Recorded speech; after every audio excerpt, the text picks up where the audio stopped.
Right. Welcome to the Enduro Method Podcast. Josh Rempel here with Chris Riesner. Chris, thanks for coming on. Yeah, thanks for having me. Stoked to do this. Yeah. So real quick, just kind of give some folks some info on kind of where you grew up and when did you start riding and how'd you come to start doing it? Yeah, so I guess right now I'm living up in NorCal, and then the summers I'm kind of back and forth in Idaho a bunch. But I grew up in the Central Valley, California. It's basically just flat farmland. My woods were walnut orchards. My dad's walnut orchards. He was a farmer. Just starting riding, we would go off and go on my friends' dairy farms and just build like jumps out of manure with the big loaders that they had. And so it was very flat riding experience when I got started. But we would take some like trips to the desert every once in a while, to like Mojave Desert down in SoCal, and then the spot called Clear Creek. And that was kind of like my first taste of off-road riding, I guess, and super cool to do that as, you know, a young kid. So I started out on like an XR80 that, yeah, I mean, probably everyone started out on Honda, right? A little fun fact there is that when I got the XR80, you got like a free gear set that you could pick out. So I picked out this Thor gear set. I don't even know if I think Thor is still a company, right? I just don't see them in the off-road world. But so the chest protector that I wear today is still the chest protector that I got with my first XR80. Now it's probably like 20 years ago. That's awesome. And I feel like the new chest protectors they're like almost over padded. They're just really hot. They like add all the foam and all the silk lining and stuff. So this is just like bare bones plastic, you know, it's just lightweight. And I feel like it's a lot more breathable than kind of all the new Fandango stuff. I got one of the Liette ones and it's nice, but like you're saying, it's really heavy. And I don't know if like the padding on a chest protector is serving too much of a purpose, whereas just dispersing, you know, if you hit something, it's kind of the goal. Yeah. My girlfriend Dylan has that chest protector too. And we cut out a bunch of the padding and fabric to kind of make it less hot. And I mean, as long as I feel like chest protector is just if you take a stick to the gut, is the stick going to break before the chest protector type thing? Like, I can't really think of any other, you know, scenario where chest protector, you know, other than like getting pelted with rocks and stuff. But these days I feel like they're a little overbuilt. Yeah, totally. Dane, well, it'd be hard to argue. Yeah, Dane, my girlfriend, took a spill last year on a rock, and she's got the Liette, but it's got like the wraparound on the ribs on the side. Yeah. And now she's like swears by it because it actually probably did save her a little bit. She still cracked a rib or two, but it probably could have been a lot worse. That is a cool feature. Yeah, I kind of wish my 1990s chest protector had the side rib wrapping. Right. So started off flat ground. Yeah, I had my first bike was a Honda 1976 XR75. Nice. Probably a little older, but similar. Yeah. Yeah, mine was a freshie. I don't know what year it was. Maybe like a 2000 or something. Or I don't know, 1990 something. And yeah, I feel like I kind of experimented with flat track racing a little bit. My friend's dad was into that. They had those sick bikes with like this kind of slick tires and no front brakes and that sort of thing.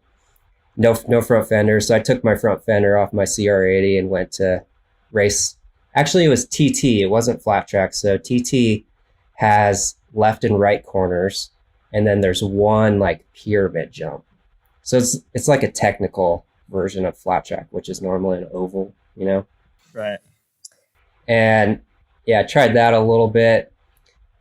And what I ended up kind of getting more into right around junior high school was like the freestyle scene, like, you know, Crusty Demons of Dirt. I don't know if you ever remember those movies, but those were like, we were watching those VHSs all the time. And yeah, so we all had like kind of farm properties and acreage. So we had a couple like metal ramps that we built out of like Costco, you know, what are they, like the plywood racks? Yeah. That they made out of metal. So we like fabricated up some big, like, I don't know, 12-foot tall metal kicker ramp that you see like at X Games, you know, and built a huge landing with the dirt loader and tried to do freestyle stuff. That was on like a KTM 125, all cut the fenders, cut the airbox, trying to do like no foot cans and like Supermans and stuff. Nice. It was pretty funny. But really, I was doing that, and then kind of the SR8. It was like, if you remember that company SRH, kind of got into freestyle. It was right around that time where it started getting like really like kind of weird and like bro-y almost. Like, I don't know. It was freestyle kind of started getting weird, and I started moving away from it. It's kind of a different scene. And basically, I just got really into BMX, which I'd been doing all along, like freestyle BMX, but I just kind of stopped riding dirt bikes around beginning of high school, I guess, maybe second year of high school, and just rode skate parks and built dirt jumps. Spent a lot of time like sculpting up big doubles and like building jumps and hitting them. And as soon as I had my license, I was just like traveling around California and Oregon and stuff and just riding all kinds of different places. But at a certain point, actually, it's probably after college. So I probably spent 15 years just doing BMX. I rode some competitions and stuff, but I worked out like Woodward West as like an instructor and like teaching kids how to ride BMX and that sort of thing, and just kind of having good summers doing that. But right after college, I went on like a cross country road trip where I started California, I went up to Idaho, made it out to rode skate parks all along the way, dirt jumps all along the way. And then in Chicago, I had like a really bad accident at the skate park. And I was put in like trauma care for a couple of weeks and ruptured my spleen. And that kind of put me into like a reset type of mind, because I just had so much time to sit in bed. I was bedridden, couldn't lay down for like a month or two. And that's kind of where like I started branching out from BMX, where I spent all my time riding BMX. And it kind of made me think like I kind of want to do different things and try different things. So I use that, bad crash as a way to kind of try different things. Started like making things, carving spoons, making banjos, started backpacking, just started trying a bunch of different things that I'd never really done, a lot of camping. And then the camping thing kind of got me into like dual sport camping. So like riding dual sports. I got like an XR 600, going on like camp trips to Big Sur and all over, riding that thing. And that's what got me back into riding dirt bikes, like in full circle. Like after 15-year hiatus of just riding BMX, not riding dirt bikes, not really doing anything else, just focusing on BMX. And then that dual sport, like I was back on like a motor, an old XR 600.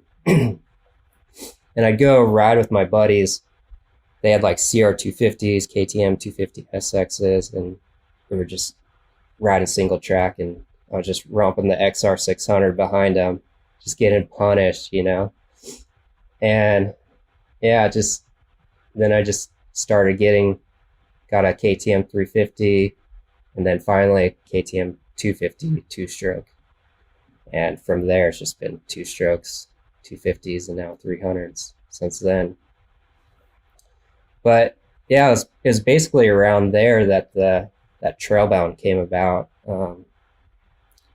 because I was experimenting with all those different things, and kind of the cohesion of it was that like I kind of wanted to do all these things on the trail, like on these trips. It's like carving spoons on trips, and like I don't know, making stuff and riding single track. And I started just documenting all that, and I wanted to make like a website where it's like a kind of an interactive digital magazine type of thing. Yeah. Because in school, I studied graphic design, and then towards the end, I started focusing on like more of an interaction designer which is like websites and apps and that sort of thing. Like that was becoming a thing, whereas graphic design was like traditional print, logos, that sort of thing, and started transitioning to digital. So I did a lot of projects where I was experimenting with like just like different ways of showing content and stuff. So I just started making I made a website that I published in 2014, and that was Trailbound Co. Um, and yeah, I was just trying to share those stories, of the stuff we were doing on the trail and stuff I was making, experiences I was having, and it kind of transitioned into like, Instagram sort of came about, right? And um, started posting on Instagram to like go to my website and check out, these interactive stories or whatever. But at some point, it just turned into like, oh, I'm just gonna start putting all my content on Instagram, just because it wasn't so one way. It was like people were commenting back, and I was seeing what other people were doing. So it made it more fun to share the stories that I was making, or documenting, I guess you'd say. Yeah, I feel like you were and still are, but very much kind of a lifestyle brand before it was a cool thing to have a lifestyle brand. Like, because you've been out there riding, doing the things on the trail, and then now you're just kind of sharing what you do, anyways. Yeah, totally. I mean, and that's just what Trailbound was in the beginning. Like, it didn't start as products or anything. It was just purely just trying to share what we were doing, just kind of have a memory of it, be able to look back on it. Right. So when you come about like kind of things that you're interested in putting up, or they're all just kind of things that you used, or you're out on the trail and can be like, oh man, it'd be sweet to be able to put this together and, offer to other people kind of thing. Yeah, totally. I mean, it's basically like things that we sell, and the things that, I make are just everything that I use or have wanted, like that's like the basis of all the products. Is just like I needed something.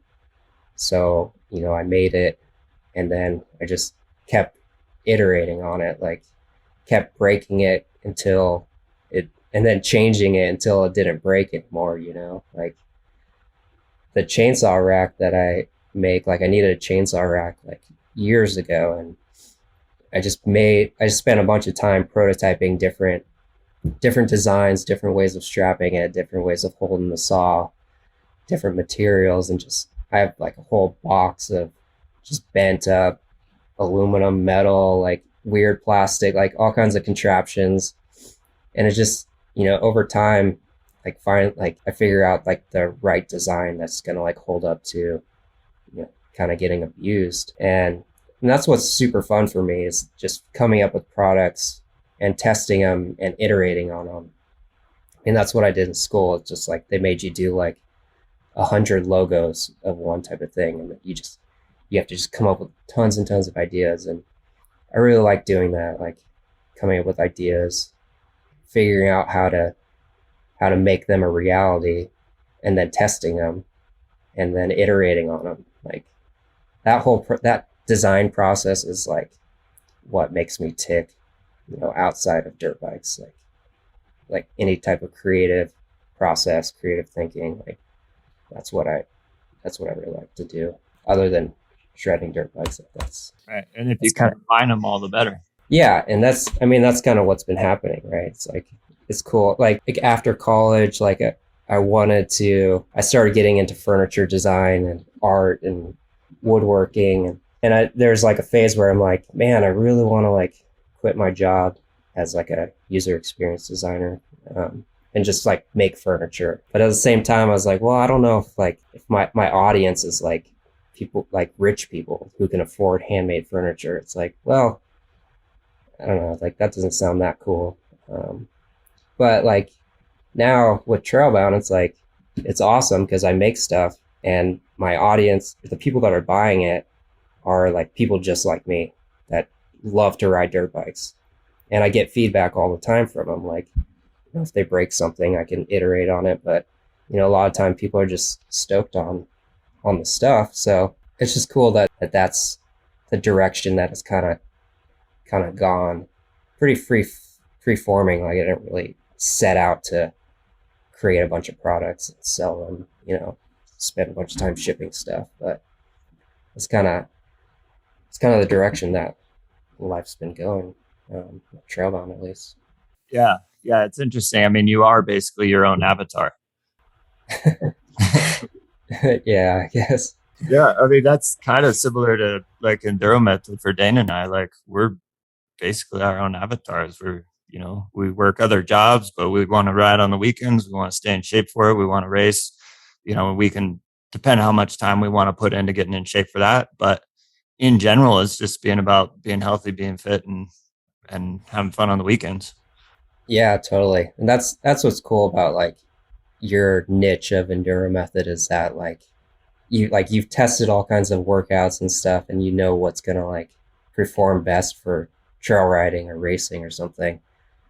So like if someone comes to you, then they can, you've got good advice. It's not just like a general workout person where you try to explain to them what you do, and they don't really quite understand what hard enduro is or what dirt biking is. Well, it can't be too hard because we got a motor. Yeah, exactly. So how do you find, because you still work full time, right? At Yeah. another job? Yep. I'm working full time as a user experience product designer, working on apps.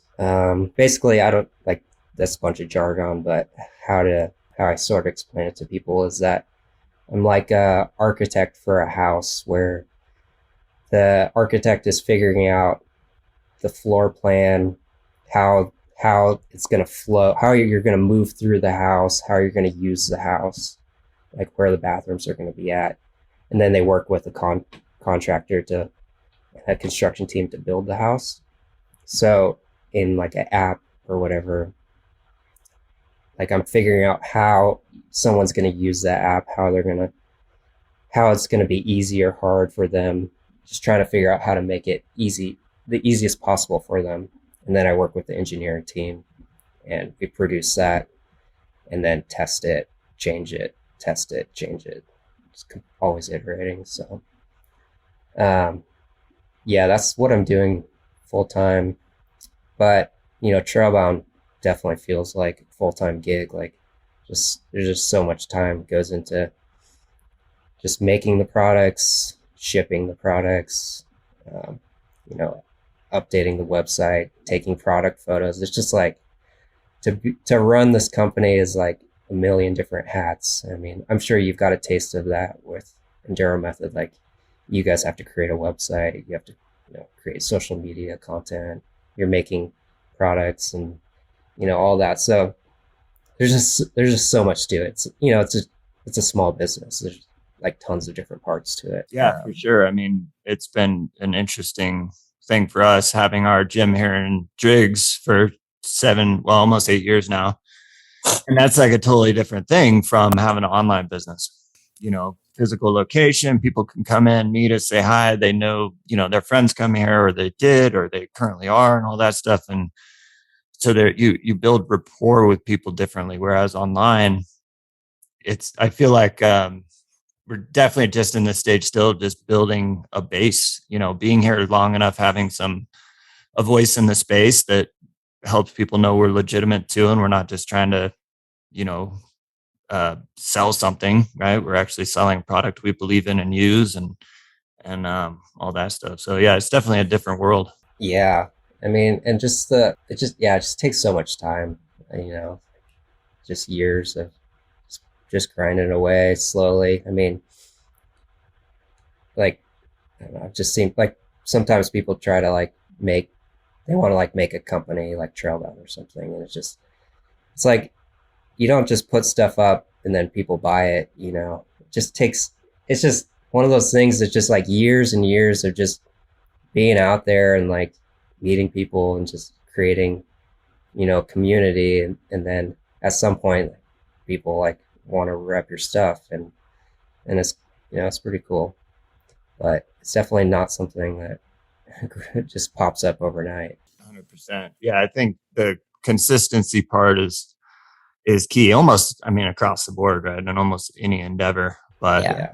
for sure it's being, and that's something like we always look to your stuff when we were like, oh shit, we got to be like Trailbound. We got to get stuff out there and just keep posting. And yeah, because you're just so consistent with it, and it's hard. I mean, it's just time consuming. Yeah. I mean, with like Instagram, like it can be such a time suck to just go on there and just get stuck in it, you know? And I guess my kind of motto is like, I try to put out content more than I look at it, but it's like that's definitely never the case. Like I try to do it. Like if I get stuck in a scroll of, you know, watching Graham Jarvis, you know, double blip up something, like I'm like, all right, okay, I gotta stop. Like, let me put up my content, you know, like put up something from the ride this weekend and then get out of it. But yeah, totally. 20, 30 Tony Bow videos later, you're like, shit, I got to do something. Yeah. So what are you thinking future wise with Trailbound? Just kind of keep going the direction you're going and putting stuff out there, or yeah, kind of build into a full-time gig in the future? Yeah, I mean, definitely like the goals, like, oh, I would love to do it full time, you know, like it'd be awesome to just do Trailbound and just go ride and just test products, make products and everything like that. It's kind of still not at that point, even just after years of doing it, where it doesn't make sense financially, you know, because put so much time into it that, I don't know, time and money into it. But it seems like the more I do Trailbound, the more money I spend on moto, like on travel, like my travel expenses, like I track all that stuff now with the business, you know, and it just goes up and up because you just get so into dirt biking that you just want to travel every weekend and every chance you get and just ride dirt bikes every weekend and just end up breaking tons of stuff, fixing tons of stuff. Like, but I don't know. I love it. I just love being kind of sucked into it, like fully infatuated with it. So even though it costs a lot of money, it's still fun. It's worth it, I guess is what I should say. Totally. Same boat. I started tracking stuff and then pretty soon it was like, I don't know if I really want to know exactly what we're spending. Yeah, totally. But I think it'll get there. Just kind of working on just being able to keep stuff in stock, and you know, the more it grows, the more stuff I can make, and you know, I'm just trying to figure out that be efficient with the stuff that I make. Like my girlfriend always gets mad at me if I'm just spending a bunch of time like making new products, you know, even though we have a bunch of stuff that is like a good product but is out of stock. Like that's the big thing with Trailbound, is that stuff's always out of stock, and that's because make them in small quantities, and then I get stuck on a new project that I want to do. Like the new thing is a lot more exciting than making the old thing in a repetitive task for a long time. So yeah, well, that's part of the creativity problem, right? I mean, just when I used to do woodworking and stuff, the fun part for me was always the creating and figuring out the problem and the solution. And then once you get that done, you're kind of no man's land of like, okay, well, I got to finish what I started, but I already know how to do it. And I mean, it's still kind of fun to finish it, but it's not as much fun as the beginning. Yeah. So having that, you know, like you were saying earlier, you love the creative part, you know, the figuring it out, the what can improve, what can be better. And then once you kind of have it dialed, then it's the repetition and just the process of doing the same thing over and over, which is not as much fun. yeah, once you buy the cool tools that you need and sources of material, it's kind of like, do I really want to make like 100 cuts of the same exact thing over and over? But yeah, that's a part of the discipline, I guess, is just being able to do those kind of mundane tasks and just pump it out. So when did you, from all that stuff, from the dual sport world, kind of the adventure riding you were doing, and then started kind of getting into some racing? Yeah, so racing wise, I kind of just went out on a limb by myself and went to a regular enduro, and that was a timekeeping enduro. I don't know if you have you ever done a timekeeper. Um, Idaho City, like kind of thing. I don't know if I've done Idaho City. It's like you put like an ICO computer on your bike, and it's basically more of a game than a race. Where if you come in early to a check, you could potentially get more points and be farther behind. Yeah, so it's like you kind of have like Idaho City, basically you start and it's basically a trail ride, right? And it Yeah, depends what level you sign up, CB or A or Pro. You have so many minutes to get to the next check. And then during that check, there could be a special test. yeah, totally.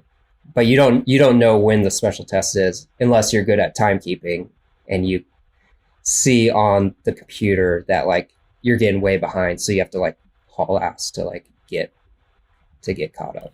And then you can like play the game of like sitting right behind the check until your minute Yep. rolls over and then go through. Okay. Yes. Some people hate it. Some people love it. Old guys usually love it because they can get a little bit of advantage if they know the game. They could beat the young fast guys. Yeah. Well, and if you got a good trail pace, it's a pretty fun way because you're kind of just cruising at like 80% most of the day.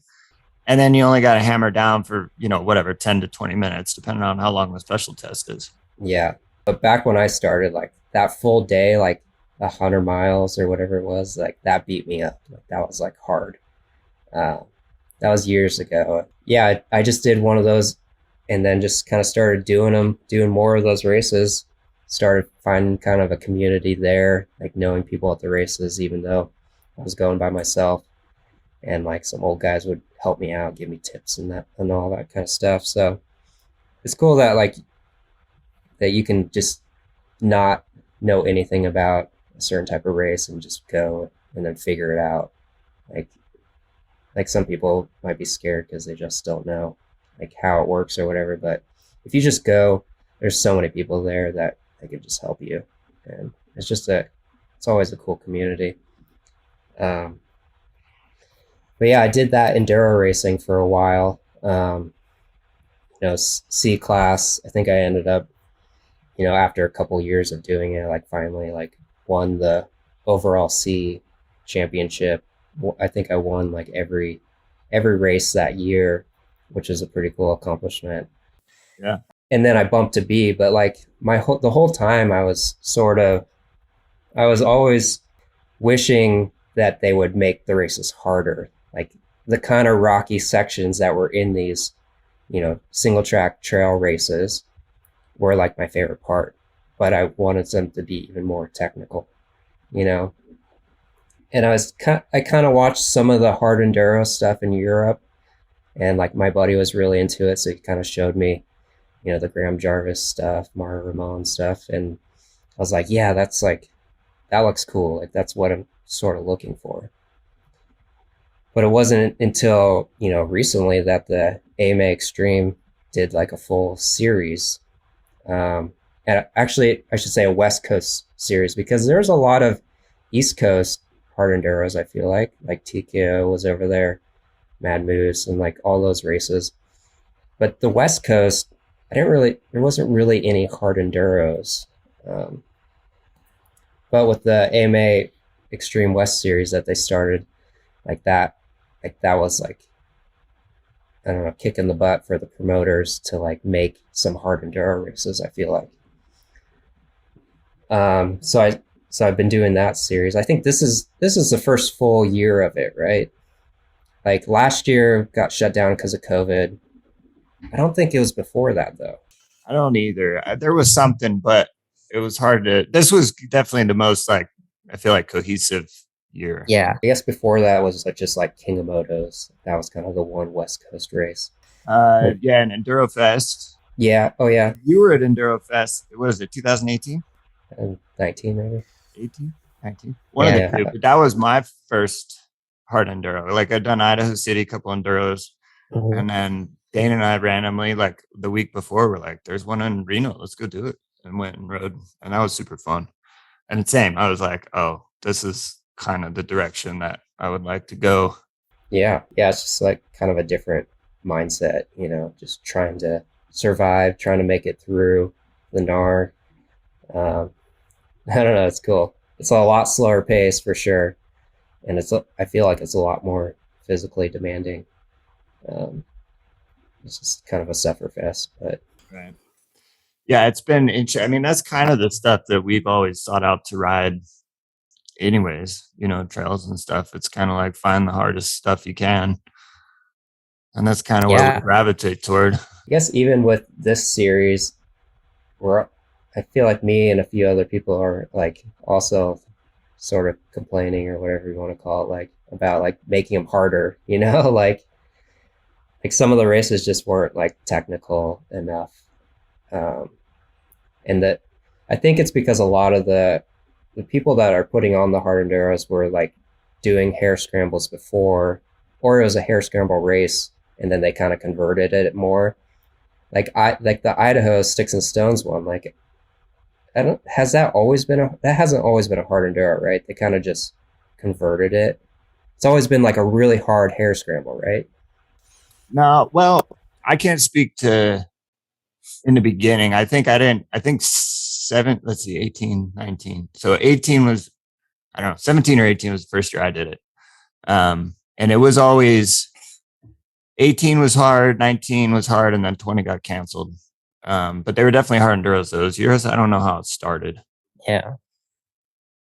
but it is interesting. I mean, it's got to be hard to put some of this stuff on, especially if you're not active in the hard enduro world, because stuff that's hard for hair scramble riders, like Cody and those guys, I mean, that whole group just goes right through it and no problem. So you're trying to put on a race that's hard for some A riders and B riders, and then something that challenges the pros. It's a tough task. Yeah, totally. And I don't know, I feel like a lot of the qualifiers are always like hair scramble style, and that puts like all of the fast guys like in front of kind of maybe the more slower technical hard enduro guys on the next race. So that's kind of frustrating, and like having like the high intensity like start where you're in a line with everyone. It's like the fast guy gets the advantage there, right? Like the hair scramble guy gets the advantage. And then when you get into the really technical situation, like a not even that hard of a hill climb, it turns into a bottleneck because, that fast guy is bottlenecking up at the top. So I don't know. I wish there was a way to just like make it like full hard enduro from the beginning, but the whole bottleneck situation is just a hard thing to deal with.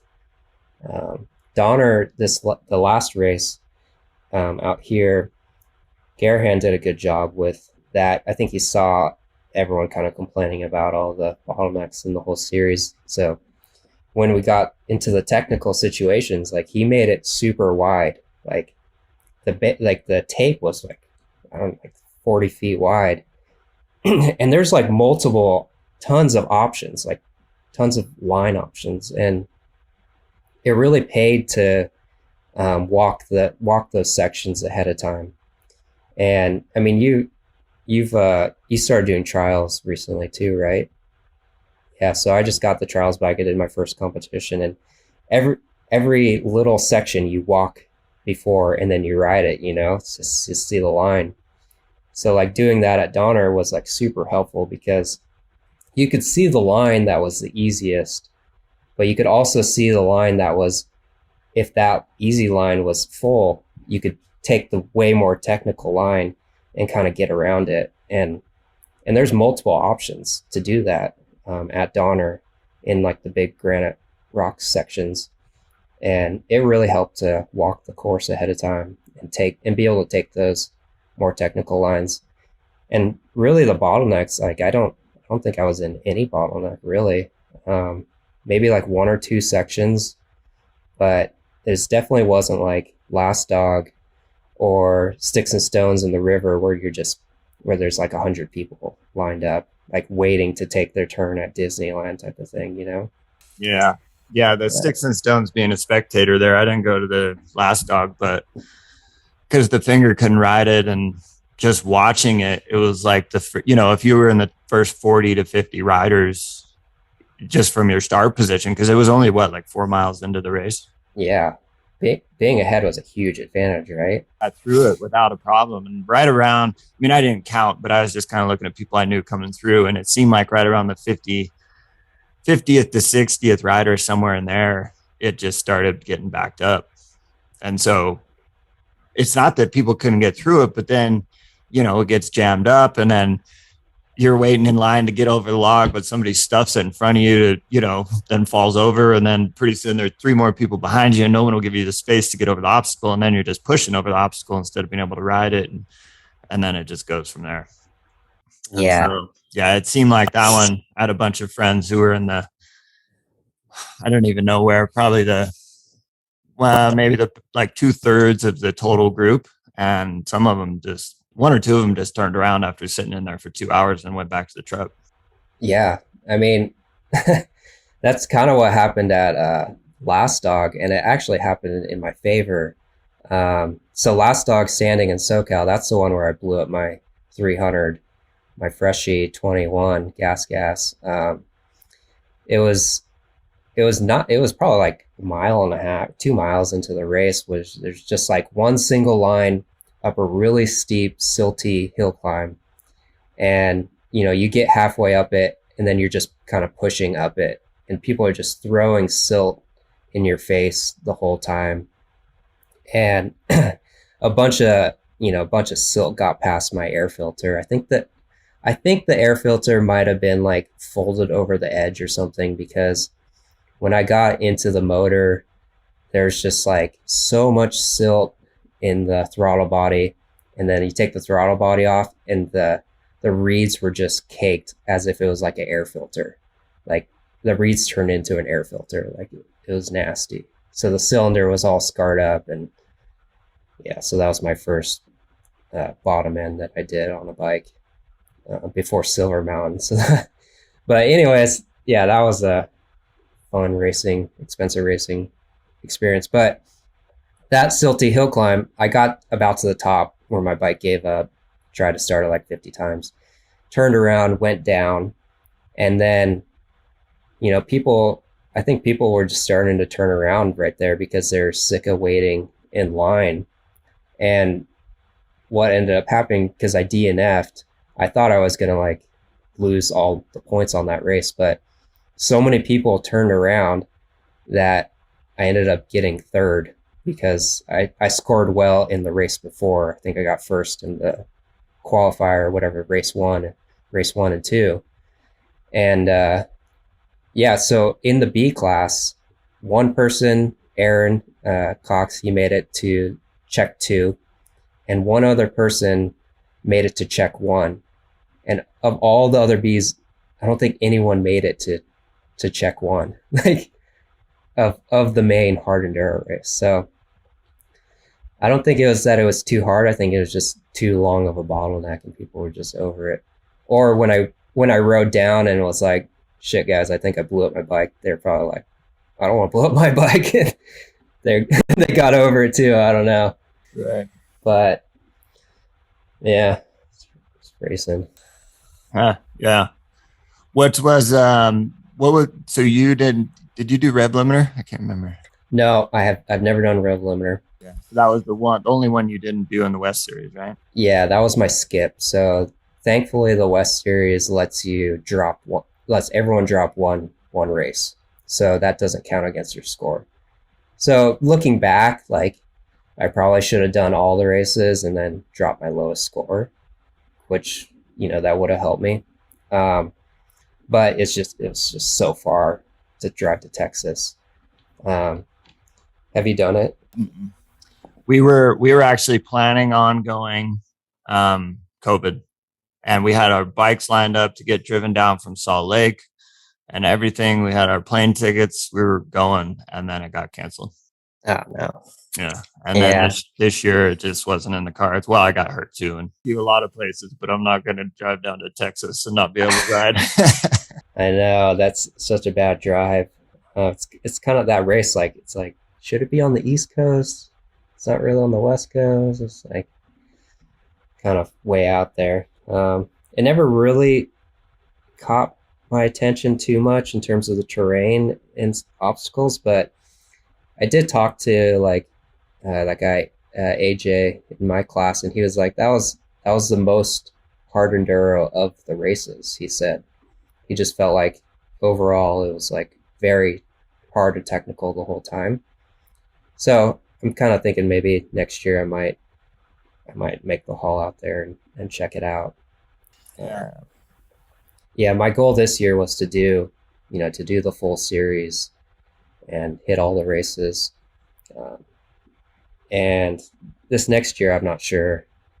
I don't know. I might pick and choose, or I might just get sucked into it and do all of them. Who knows? But uh, I'll be bumping up to the A class. Yeah, it's definitely fun. We're kind of the same. We'll probably cherry pick what we can. And I mean, if we can, get it together and make the haul for some of the longer ones, we will. But, it just depends on what life's doing at the time. Yeah, yeah. I mean, if you can make it happen, it's cool to do all of them, so you kind of know what all the races are like and everything. And plus, it's not a lot of people do all of them, so you got a good chance at the championship. Um, yeah, so I end up getting first for the whole B class championship, so I'm pretty stoked on that. Yeah, congratulations. Yeah, and then but there's a number of other smaller events, hard enduro events that I kind of passed on because I was spending all my money doing the West Series. So this next year, maybe I'll try to check some of those out. The Jackets, Hard Enduro, in Idaho, and like the one at XC Land in Montana. That one was super fun. The Bearmouth Extreme. Yep. Yeah, that was a blast. From what Joe had said, he's going to hopefully, try and do it next year and up the maybe double to maybe not quite double the admittance, but Yeah. still kind of small. But yeah, that was super fun. Yeah, and I think like those type of races, those are the ones that are like true hard enduro because they're put on by guys that like hard enduro. There's not a lot of obligations in terms of like fitting the course to tons of different people. So when it's like smaller amount of participants, less burden, they can just kind of make it super hard. And yeah, those ones look pretty sick. Yeah, there was another one down in Colorado. Um, there was like a week or two before Silver. I'm trying to remember where, but my buddy went and did it. And it was funny because he was sending me a photo because Mario had shown up. It was like this little one-off Uh hard enduro, but Mario was in town, so we went and did that before Sticks and Stones. It was kind of cool. yeah. It's crazy how much of a different level those top pro guys are. And not to mention, so like, in our like watching our series, like the West Coast guys, there's like the top 10 are like insanely better than everyone else in the pro class and the A class and everything. But then even like the European, like that's a whole nother level. Like I feel like we haven't really seen like our USA pros compete really in the European ones. Cody Webb has done well in the past, but like Tristan Hart and those guys, I feel like they haven't really had a chance at the Europeans. So I don't really know how they stack up, but I feel like the Europeans are just like on another level with their, I don't know what it is. They've been doing it for a long time, I guess. Yeah, I think the culture's it's just been a different. It's kind of like the trials culture over there compared to here. It's just been much more of a serious sport, I think, for longer. That's part of it. But it should be cool because a lot of those guys are going over for Romaniacs this Yeah, year. So I'm stoked to see how that plays out. I mean, that and like Keith Curtis, when did he go in 2019, I think? yeah. Well, he did. He's done a couple. He's done it a couple times.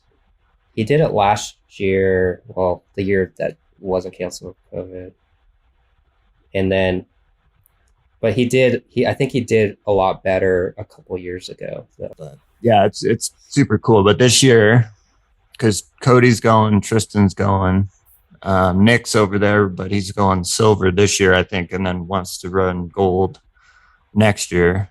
I just saw that on Instagram, so Who was I'm that? not positive. Nick Farringer. Oh, okay. And then you got the Inside Enduro guys over there. So James and Matt. Yep. That's I don't fierce. know what they're running class wise, but they're doing Romaniac. So yeah, it'll be really cool to see. Yeah. Do you have any plans of doing a European? Kind of. I got to talk to Dave, but yeah, no, I'd love to. I would really like to go next year. Oh, cool. And do Romaniacs is kind of hopefully on the calendar. The hard part about those ones is that you gotta like be down like a year ahead of time, and like because the sign up it fills up right away, so you gotta like hit it like eBay and do it. And logistics. I mean, that's the other part. And so tough.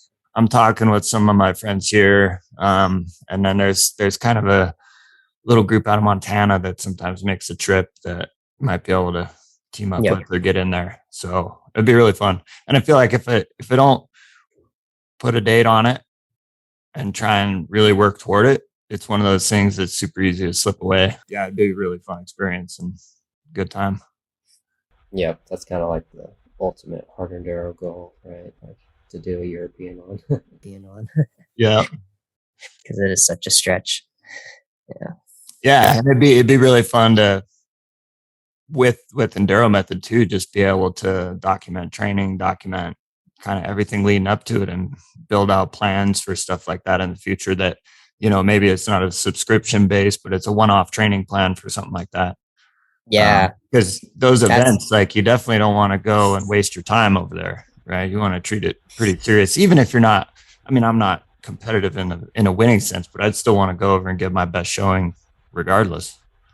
Yeah, totally. Yeah, that's when people like kick it into high gear for the training, and like you don't want to blow all that money. What about you? I think I want to do one at some point.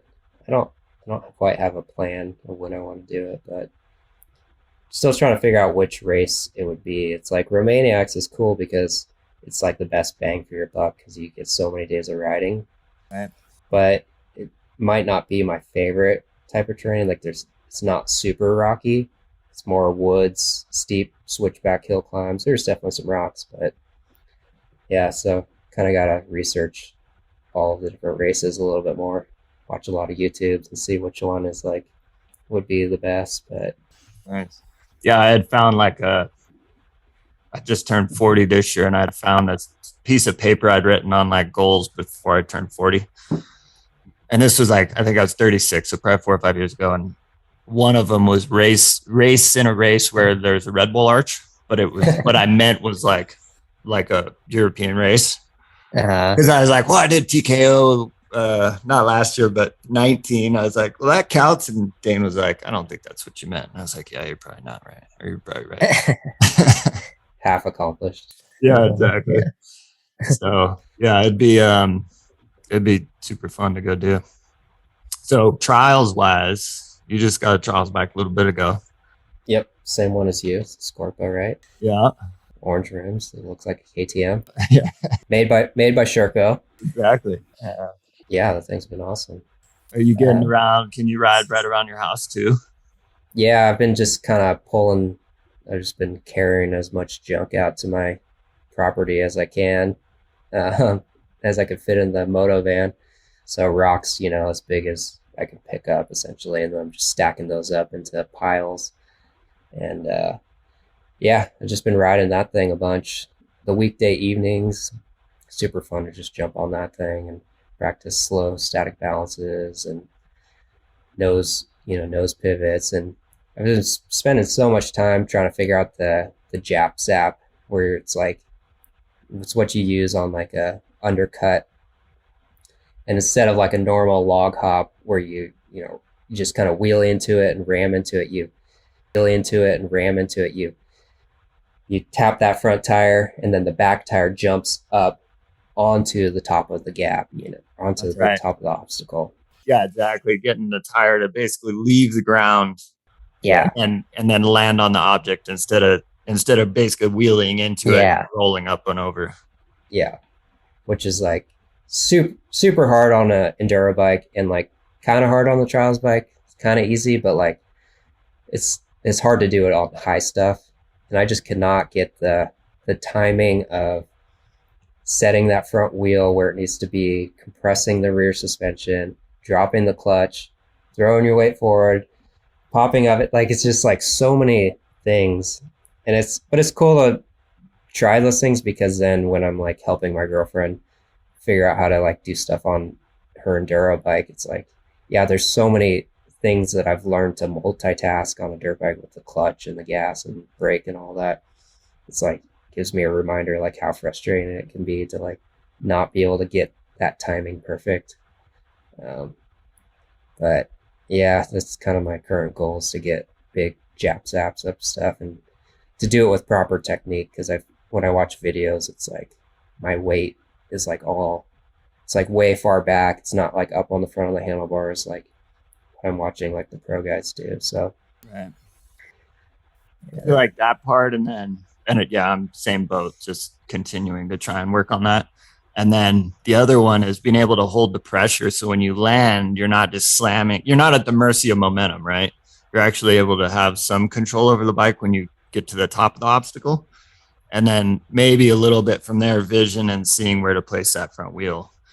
And yeah, I feel like those things just pay huge dividends on the big bike once you get back on them. Yeah. And all the slow moving stuff, the slow corners that like you have to practice for the trials events, which us as enduro guys, like we're not doing as much of, because it's just so fun to hit big rocks and logs on the trials bike because it's so much easier. But right. What I've noticed is that in the hard enduro races, after the first lap and I'm exhausted, I'm just like riding slow. It's like being able to, I feel like I'm dabbing way less when I'm tired and riding slow because of the trials bike, because you ride the trials bike so slow and move your weight around to hop over rocks and like unweighting the back tire on stuff. And when you're like tired, I feel like that slow trial skill really comes in handy more than I thought it would, Like I knew the trial stuff was going to help hit bigger obstacles on the big bike and all that, but didn't realize like when I was tired how much better I would be at balancing and stuff because of the trials bike, which has been a nice thing to have. Yeah, and then that just always helps carries energy longer, right? The more efficient you are earlier, the better you're going to be able to maintain later.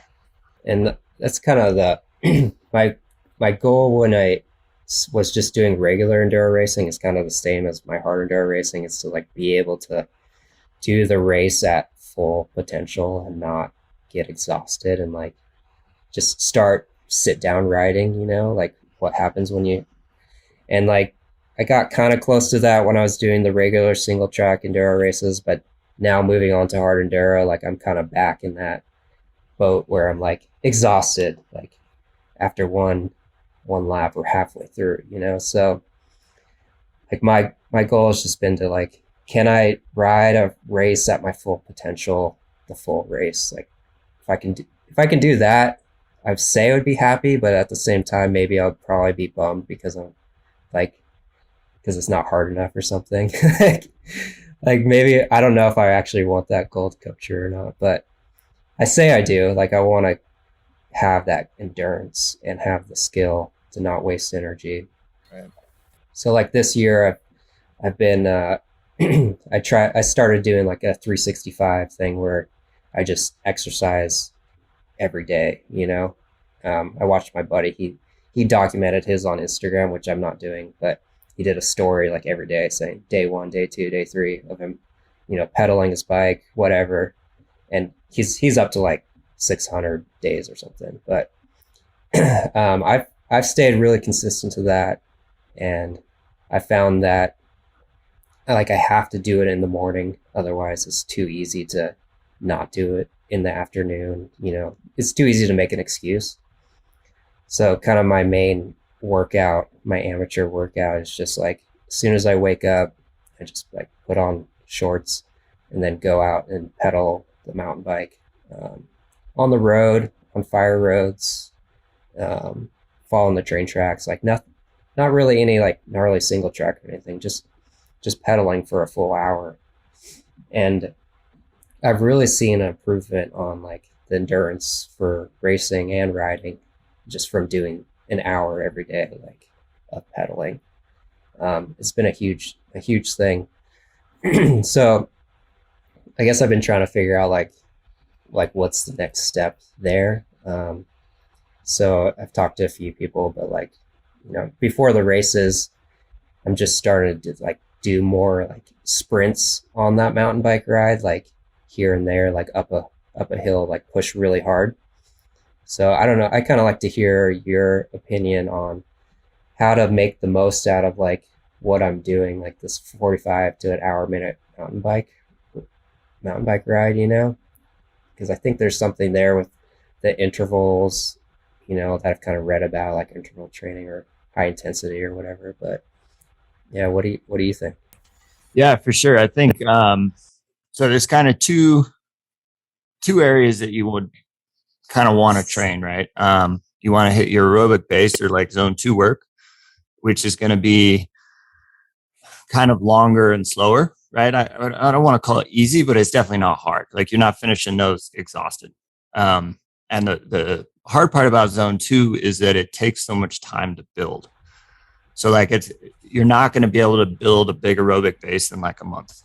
It takes, 3 months, probably a minimum, upwards to 6 months, depending on how big you need to make that. And it's just time required. So if you've been riding 45 to 60 minutes, even 4 days a week, that's pretty awesome, because that's going to just start building that base. And like I said, it just takes time to do it. And then once you get kind of closer to, like a higher intensity race or if you got any, goals where you're doing something like that, or then you kind of start incorporating maybe some harder interval work in. And that can be as simple as kind of like what you're saying. Just use, like, the easiest way for me is just like a watch or a stopwatch, because you can just go out and say, okay, I'm going to go ride for 40 minutes, but I want to do 6 3-minute super hard intervals followed by 3 minutes recovery pedal. And I just need to get those intervals in somewhere in that 40 minutes, because, if you're leaving, whether you're on a trail or riding from your house or whatever, I don't know exactly when you're going to get into a spot that might be a good place to run some intervals, so that just saying, okay, I got 40 minutes. And during that 40 minutes, I need to get this, 6x6 would be 36 minutes of interval work in. And maybe that's a 50-minute ride then. So you kind of have a warm up and a cool down. But that frees up the opportunity for you to be like, kind of pick a spot and be like, oh, cool, I could use this slow hill and just do repeats here. Or, if the trails kind of works out, you could just continue to ride it and hit those intervals when you're going. But there's kind of 2 intervals that are pretty well known. So they're called Balot intervals. She was the lady that kind of came up with it. And one's 3 minutes of hard work. So you want to be at like your basically VO2 max level riding. So it's a hard interval for 3 minutes, and then followed by 3 minutes at a recovery pace. Or if you're getting super techie, it's like 50% of that VO2 max pace. And again, there's ways to figure out exactly how many intervals you should do. But if you're getting probably in the beginning on the lower side, like 20 to 25 minutes of interval work, and then you could build that up to 30 to 40 minutes of interval work, as your fitness increases. So that's pretty much a really good go-to one. And the other one is 30 seconds on, 30 seconds off. So 30-30, which you're going to have a lot higher turnover rate, right, as far as intervals go. But those were the 2 that she kind of came up with that were just best bang for buck for increase in VO2 max output. So, yeah, you can do those on trail, on a track, running, biking, rowing, indoor rower, kind of anything. It kind of works. And the idea being that because the time durations are lower, you can put in more work at that harder pace longer over time, right? Because you're only going for a max of 3 minutes, and then you're able to recover and kind of get back and then put out that higher pace. Whereas if those intervals start to drag on to like that 6-10 minute range, again, it's not bad. It's just different, right? You're going to have to bring the intensity down to be able to maintain that pace for that time duration. right? And so that's just a different tempo that you'd be able to hold on to for that.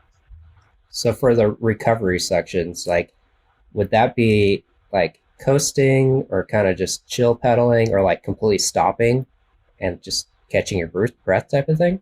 Would be kind of like a recovery pedal, like a slow, easy pedal.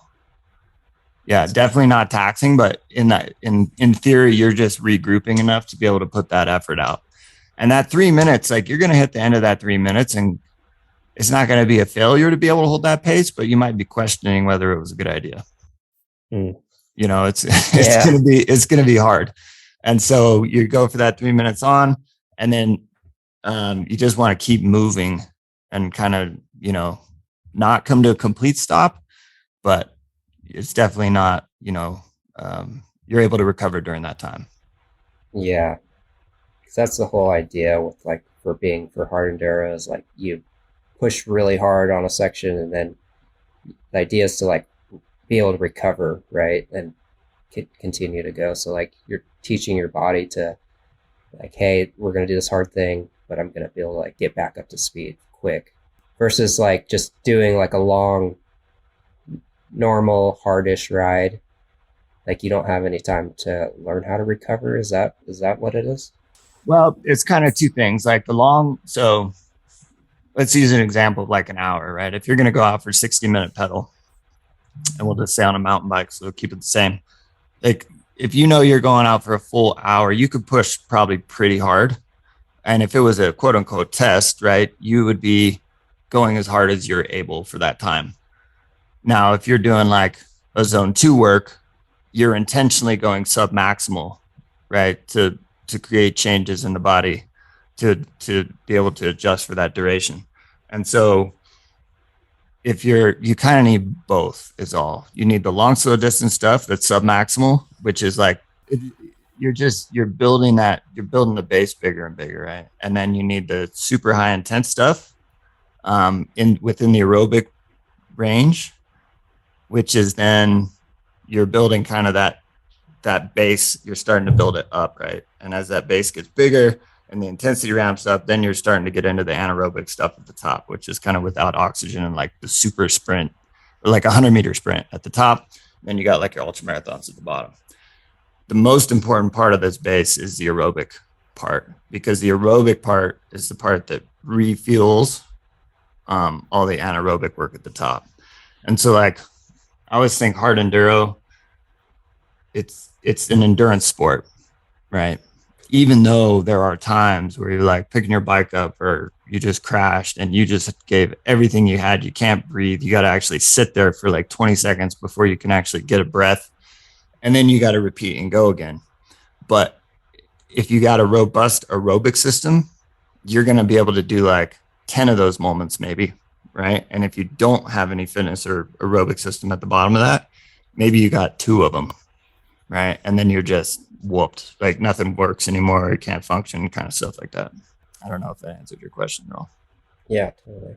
What's your thought on like hydrating throughout like these type of workouts? Like, is it, this again, amateur workout person, is it better to kind of teach your body to like not rely so much on water throughout this, or is it better to just like continue to drink water throughout the workouts and stay hydrated, you know? I know it's just something I think about when I'm riding. Am I training by not drinking water? Like, I don't know. So I read Dr. Andy Galpin. I don't know if you've ever heard of him. He's a super insightful guy, and he's got some great info out there. And he just did a recent post that said you'll actually get a performance enhancement benefit from drinking 7 ounces of water every 15 minutes for things that last over like 2 hours, right? Because if you're in a race for an hour, the likelihood is you probably don't need a whole lot of water. Like you should be hydrated going into that race. An hour is not that long of a time. I'm not saying don't drink water, but it's not going to become a big factor. Now, if that race turns into 3 hours or 4 hours, things really start to change, right? Because if you don't drink water throughout that time, you're going to become severely dehydrated at some point. And so the duration of whatever you're doing definitely matters. But his thing was, around 7 ounces. I think it was off of body weight actually, but something like that every 15 minutes. And there was actually a big performance boost. Now, I think it does serve some purposes, and I'm not smart enough to know, other than it makes it a little harder mentally. But I think training without allowing yourself to drink water is good as well. But again, that would be short duration stuff, not long, because I think being dehydrated could be not great. So I guess what like that guy's theory is like, if I'm drinking a little bit of water every 15 minutes, I'll be able to push harder and longer and get more of a workout, I guess. Well, and all that water is just serving all the functions of the body that needs it, instead of going, because every 15 minutes you're able to just keep that supply chain coming. Whereas if, maybe you stop and you drink 28 ounces, but that's after an hour, your body's going to absorb it and use it differently than kind of a little bit consistently throughout that time. Right. Would be my guess. I definitely think there's something to, and I use this more for gym workouts, but if we're doing like a 20-minute conditioning effort, and let's say it's kind of a nonstop thing where we want to, row 500 meters, do 20 kettlebell swings and 20 burpees, and you're going to go through that as many times as you can in 20 minutes. I tell people that not to drink water, because what you're doing essentially is your mind is saying, I want to rest, and you're using water as an excuse to stop working. And so I think there is some mental toughness, if you will, or mental fitness that you can employ in those kind of situations to not allow yourself to take that break, because even if you claim you're you're not going to die in 20 minutes of a workout. Yeah, totally. Yeah.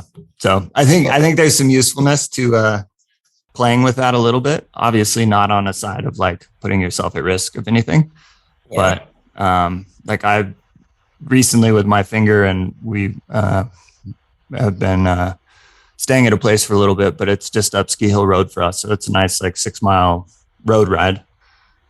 Something I swore I'd never do on a bicycle, but I am. And so I've been riding to work when I can, and it's 90 degrees here at Driggs, which is pretty freaking hot. And I'll do that home, and I don't take a Camelback or anything. It's 45 minutes, and sometimes I'm like, I'd like some water halfway, but I don't need it. Do you think like varying that my morning workout from just the mountain bike ride is like, is there any like performance upgrade that you could see from like switching it up a little bit? Like, pretty much the only time I don't go on that mountain bike ride is if it rains, and then I do like a HIIT workout, high intensity training or whatever, like watch a YouTube 20-minute thing and do that. Like, do you think it's worth like switching it up, doing some different things? Dude, I think putting in like 2 days a week of strength work is pretty beneficial. And you can do that pretty easily at home, even without weights, right? Using like tempo work is really beneficial. So tempo is just basically a cadence for reps. So it's written in, it'd be like 3, 2, 1, 2, right? And each one of those is just a second representing a portion of the movement. So let's take an air squat for a second. So if you were doing air squats at a tempo of 3, 1, 2, 1, 3, 2, 1, 2, the tempo always starts with the negative portion of the movement first, right? So you would be going down to the bottom of the squat for 3 seconds. So nice and smooth from a standing position down to the bottom of the squat. That'd be the first number, 3 seconds. Then the second number is the bottom portion of that. So then you would hold that bottom position for 2 seconds, and then you would come up in 1 second, because that's the third number. And then the fourth number represents the top of the movement. And so you would hold at the top, you said, for 2 seconds before you started the next rep. So that would be 3 seconds down, 1 second, 2 seconds at the bottom, 1 second up, 2 seconds at the top, and you start your next rep. The nice thing about incorporating a tempo, and those numbers could be anything because they're just representing a time scale, right? is that you're able to take body weight, which is fairly light for like strength work, and use it as strength work because you're increasing that time under tension. And so even like grabbing a bag or a backpack or duffel bag and throwing some stuff in it just to make it weigh something, and either throwing it on your back or holding it or something, you're able, with tempo, you're able to get some pretty decent strength work going without having access to a gym.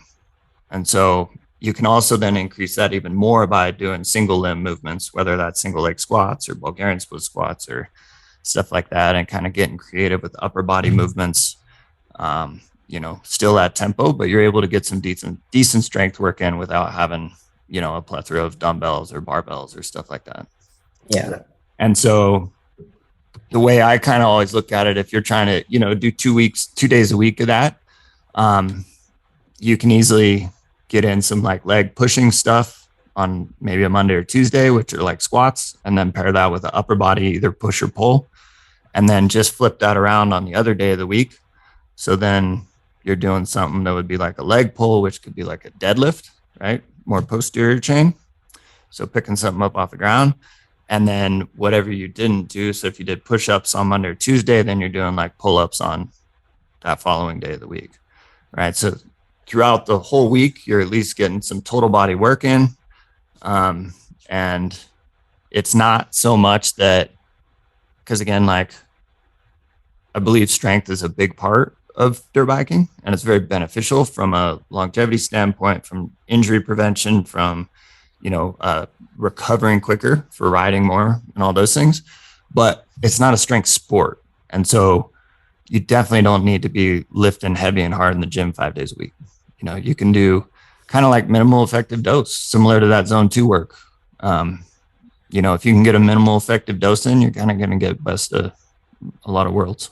What what kind of workout would you do to make the enduro bike feel light like a trials bike? just out of curiosity. Like I feel like you gotta like lift some heavy weight, but like when I get on that trials bike, just picking it up and moving around, I'm like, man, I wish, like, how ripped do I have to be for the enduro to feel like that? Like, what kind of workout is that? Is that like, that'd be like heavy, like lifting weights all day? Like, honestly, I don't think so. I think the goal would be to be moderately strong for your body size, right? So like there's probably some markers in there that are needed, like a, body weight back squat by maybe 5 reps minimum or something like that. And then 10 strict pull-ups. And I'm not sure what those metrics are. I've given this a lot of thought. It's really hard because for most things you can put those kind of numbers to the activity, right? Like if you're going to go into a military selection process, like it's pretty easy to come up with markers that you should hit, because the test that they have has markers that you need to hit. So you can be like, okay, I need to be able to run a sub 7-minute mile. I need to be able to, do these things. And so training for that becomes easy. Dirt biking is different. It's hard to put numbers on that, because ultimately, if you could, it doesn't matter if you can do 20 strict bodyweight pull-ups necessarily. It's such a different thing, because you're riding a bike with a motor, and like there's all these skill issues and everything else. So I do feel like there's a basic line that if you're, you have a good body weight to strength ratio, is probably good enough. And then from there, I think some of the undervalued things are maybe a little bit more like trying to be an athlete, like do some jumping, do some sprinting, train some plyometrics, because at the end of the day, to make the bike feel lighter, it's about you being able to move your body around on the machine, I think. So being able to get your weight from one peg to the other peg real quick, to be able to dab without not putting all your body weight on the ground, being able to keep that peg weighted as you're going up a climb with one foot off the bike. Like there's a tremendous amount of core work, and that core's got to translate everything from the hand to the foot, right? So I think to make the bike feel lighter is being able to control your body through space and direct force to the extremities almost. Yeah, totally. I mean, I totally agree with that because all the trials videos that I'm watching, it's like it's more about where you place your weight and how you move your weight. If you're going to do like a nose wheelie pivot turn, it's about shifting your hips to the direction you want to go and then compress it and then compressing your weight to weight the suspension and then moving it. It's like different than just like you're not just like pushing with your calves like what I probably thought when I was starting to do them before trials, you know. That definitely moving your weight around, like that's the huge thing about trials and being able to translate to that to the big bike. The timing difference from or being able to have it's almost patience with that, right? Like something that struck me is when I watched trials, I always thought it was so aggressive because it looks aggressive. You know, if somebody's jumping up an 8-foot wall in front of them from no stop, like it looks very aggressive. And I don't know what it feels like because I can't do that. But when you're out on the trials bike and you are trying to work on little hops and pivots, it's so much more about like patience and balance and body position. Even the little things, like I watch my friend who's pretty well, he's pretty good. And try and mimic him. And like if I try and do a nose wheelie pivot, right, I would end up throwing my body before the bike even started going that way. Right. And kind of just fall over. Whereas if I would compress the suspension, be super patient and let the bike start to move with me, then I could start to get it around. Right.